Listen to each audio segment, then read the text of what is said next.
starting off there too, which seems kind of ridiculous in a way with all the equipment you need. But do you think that's got a chance to take off, or would, as a person like yourself who's got a good background in a combat sport or a sport that requires that smashing and bashing, is that something that would take you away from rugby? Is it a problem for us? Not at all. I mean, I wish them well. Any sport that has that can allow a player to take care of his family and put a roof over their family's head, I mean, by all means, it gets the green light from me.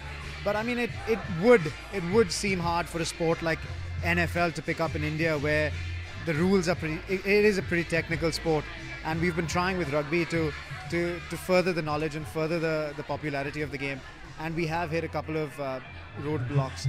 So I mean, I wish NFL well, but I foresee their future to be checkered with roadblocks as well. Yes. And what sort of, I mean, can you allude to some of these roadblocks? Is it just Olympic Committee stuff? Is it governmental, or is it just logistical? Oh no, I have no idea about that. I'm just saying purely from a spectator point of view, having an idea of what the local Indian is like.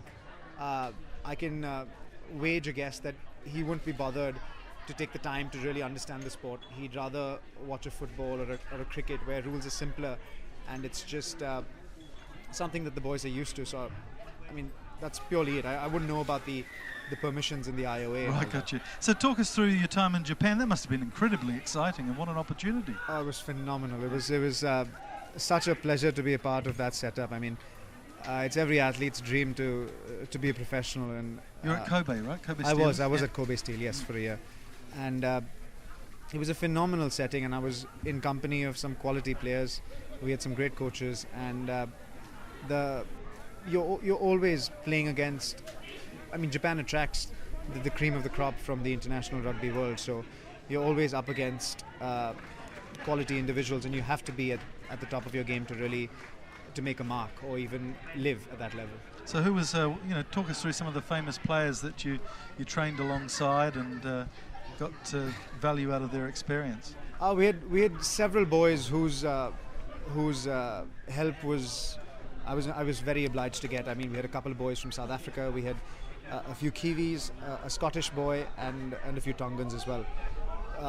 And all of them, I mean, it wouldn't do justice to just take a name or two, but all of them were really integral in really broadening my horizon, and coming from a country like India, just giving me an idea of how the best in the world work.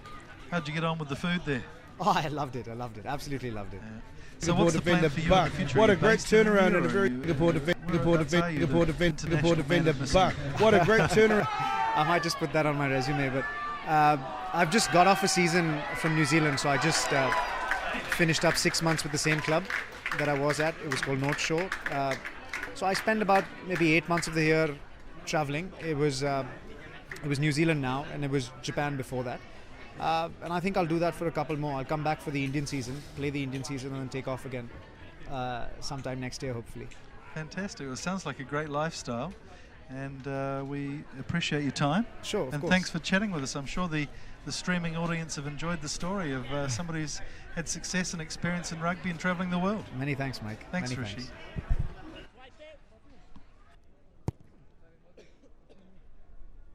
Whereabouts are you from? I live in Singapore. I've lived there for 20 years. Because your pronunciation of the Thai names are phenomenal. Well, not really, probably for a Thai, but I'll try my best. But I lived in Singapore.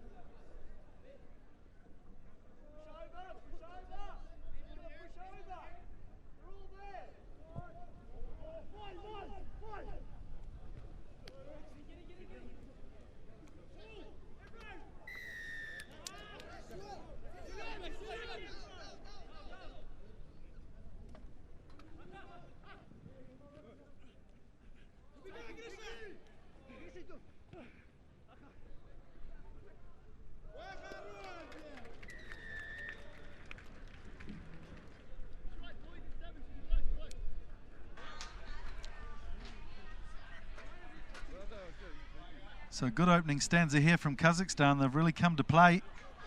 It's good to see them coming back, because you'd have to imagine that Philippines seated a little higher on the food chain than the boys from the Kazakhstan squad. But I tell you what, they've come out firing on all cylinders.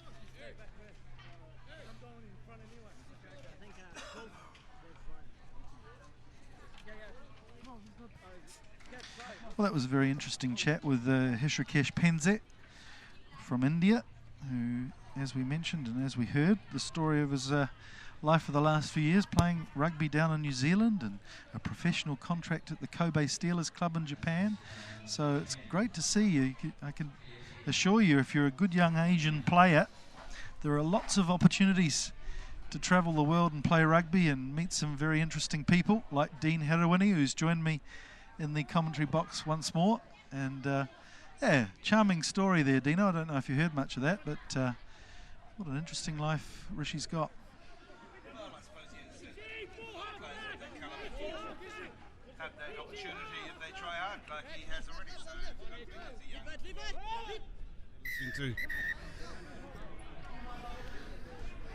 So it's going to be interesting to see if Kazakhstan can keep up the momentum here. They do tend to fade a bit in the games as the heat takes toll.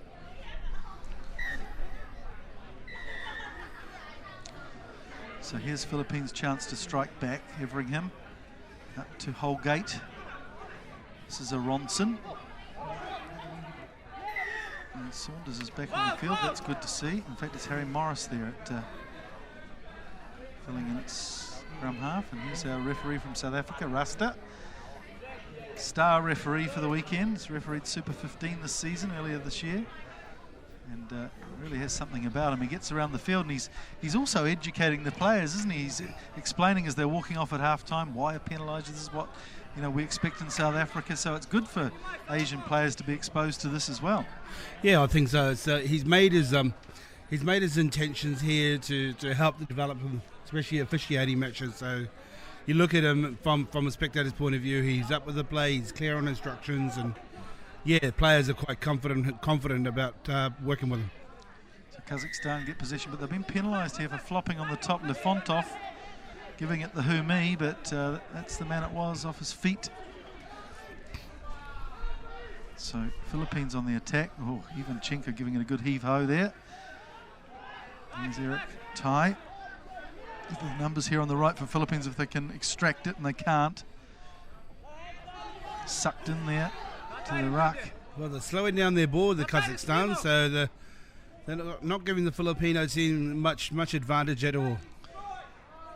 The Philippines really need to strike back before half-time. Here's Morris. Got the break, and then knocked it on, sadly, so Everingham might as well give this one up. So it's good to see Timur Masharov arrive at the ground, one of their ex-stars and players from the past. He's just retired, basically, and got himself a job at Air Astana, the national airline. So we had a few flying duties to perform in the last day or two, I think, but he's landed, and his experience will be good to have in the squad too. Well, they've only got 10 players, and the last year or two, Timo has always threatened to strip off and have a run, so might be the ideal place too. Well, Kazakhstan set to release 2 of their subs on the field now. They've got a penalty here.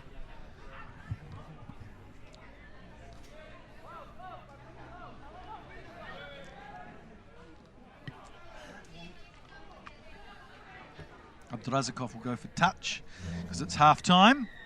Well, that's a good half of rugby for Kazakhstan. They'll be happy with that return. 10 points to 0 with a lead over the Philippines at half-time. Yeah, I suppose that the Philippines could be a little bit disappointed with their first half performance, where they have got the physicality there, Mike, to take on the Kazakhstans, but I must say that the Kazakhs have really combated and counter-rucking and slowing down the Filipino ball. So I think the Philippines just need to keep a little bit more offloads and keep their momentum beyond the tackler. It's been frustrating for the Philippines this weekend. They're obviously a skilled bunch of players, but just not getting the results they want. Could do with a flyer, I think, on the outside there. They've had a couple of guys in the past. I remember there's a guy called Jovan Clark who turned up at Division 1 rugby about 3 years ago with an Aussie League background. By crikey, he could fly. But they seem to have lost touch with him. But somebody like him would be just what they need. Well, that was an interesting result in the Thailand-Malaysia game. Well, it actually boosted up the crowd a lot. You definitely knew that the home crowd was supporting one of these teams, and it was definitely the Thailand. So, yeah, that game was just going seesaw, but the Thai in the last maybe four minutes, it just dominated. So yeah, turned the tables on them because, of course, Malaysia won the plate final against Thailand. So that's a good competitive relationship they've got going. Neighbours, obviously, sharing borders, and when it comes to rugby, very level playing field for them. So, well, yeah, I suppose when you look at a game like the one we're seeing now between Kazakhstan and the Philippines, and I mean the border's quite a distance apart there, Mike. So, and there's no love lost between these two teams either. So, so Philippines need to score pretty smartly here to stay in touch. Holgate will kick off and start the second half. The plate semi-final. Thailand winning the first one against Malaysia, so the winner of this game will take on Thailand in the plate final.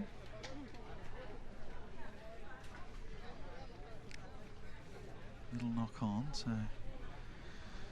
we'll scrum it with Philippines ball.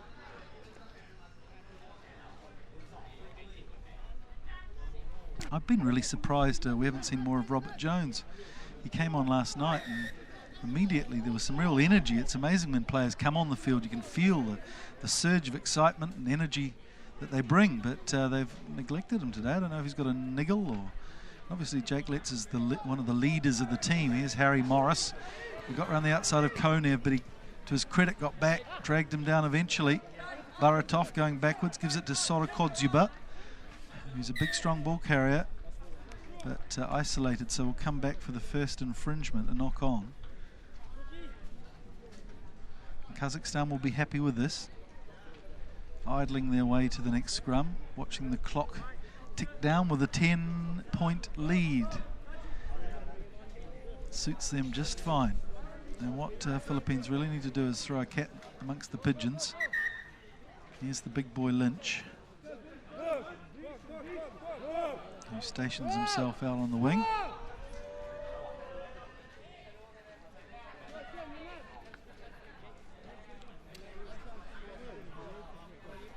Polyakov, the scrum half for Kazakhstan, student in international relations in Almaty. He's doing a great job, speaks very good English. Having a chat with him this morning, filling me in. He's been playing rugby for 9 years, and here's a good kick from Kazakhstan, although Lynch captures it well.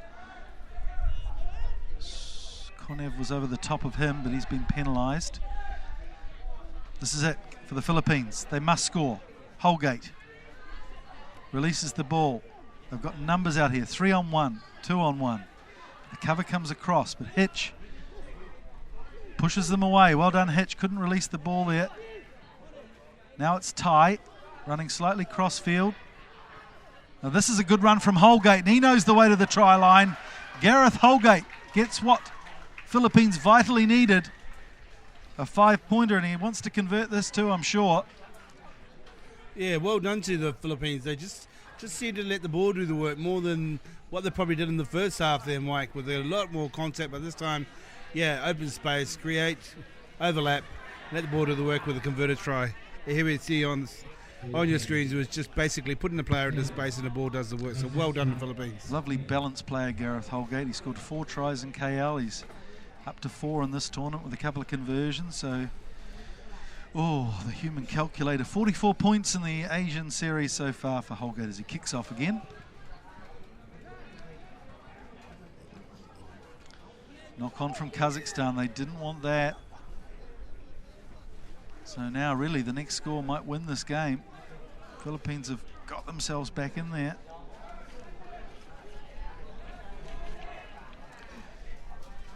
And it'll be an interesting matchup if they can quickly release Sean Lynch on the outside here against Konev. It'd be an even foot race, that's for sure. So here it is. Holgate gives it to Lynch. So here we go. Here's the race. Takes Konev on, but Steken's there from the inside to help his mate out. And the Filipino's just gone in off his feet. In fact, side entry from Holgate. So that chance is gone.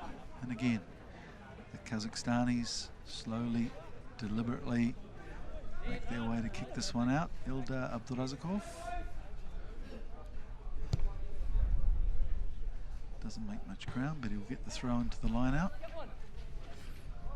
Yeah, every little minute, every little second ticks away the clock there, Mike. So leading at 10 points to 7. Wonder if it's enough for the Kazakhstan to take this match out with only a few minutes ago. Abdurazakov, it went on the Philippines side of the line out, but still not straight, sadly. I sometimes wonder if it goes on the opposition side of the line out, why wouldn't you just play on? Yeah, I mean, the ball's gone to that direction and they got the ball in hand, so it always seems to be a bit pointless, but that's why we're up here and they're down there, I suppose. Yeah. Well, that's the law. I mean, it's not the referee's fault, they're enforcing the laws, but maybe it's time to think about changing the law as Lynch goes away. He loves the contact, doesn't he? He could play for the Kazakhstan team, actually.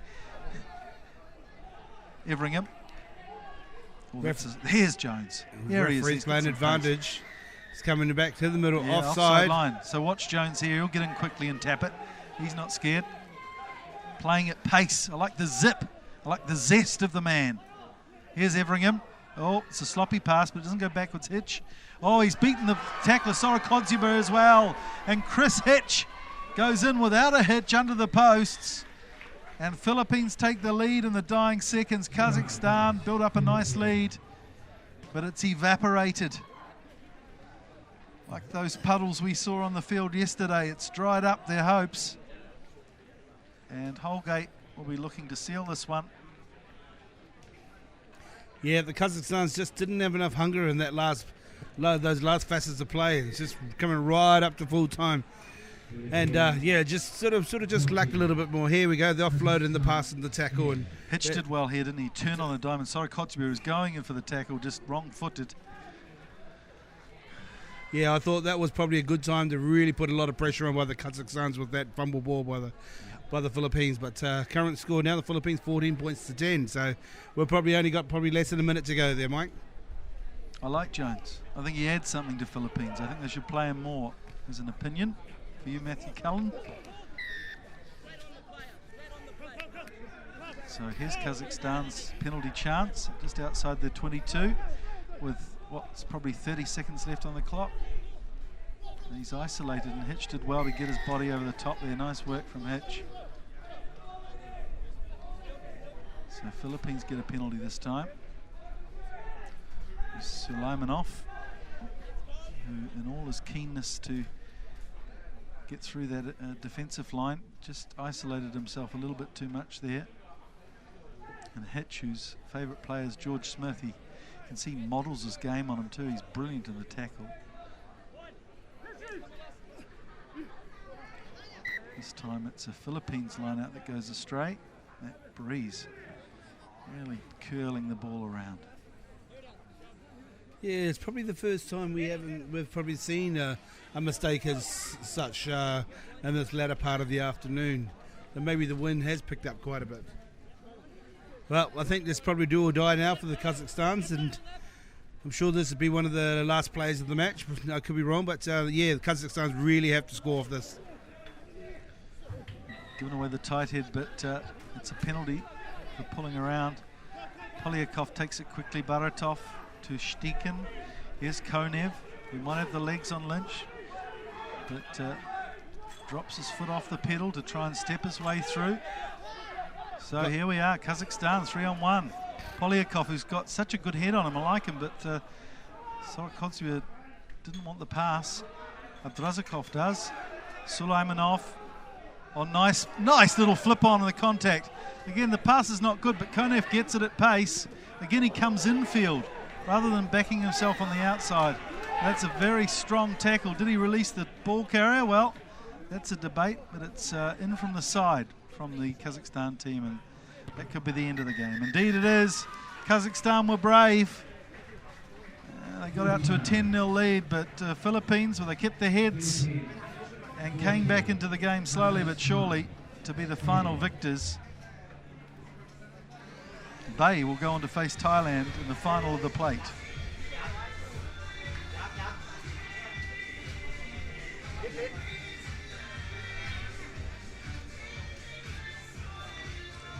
Final score 14 points to 10 to the Philippines over Kazakhstan. Well, Mike, even though the Kazakhstans have sort of finished off that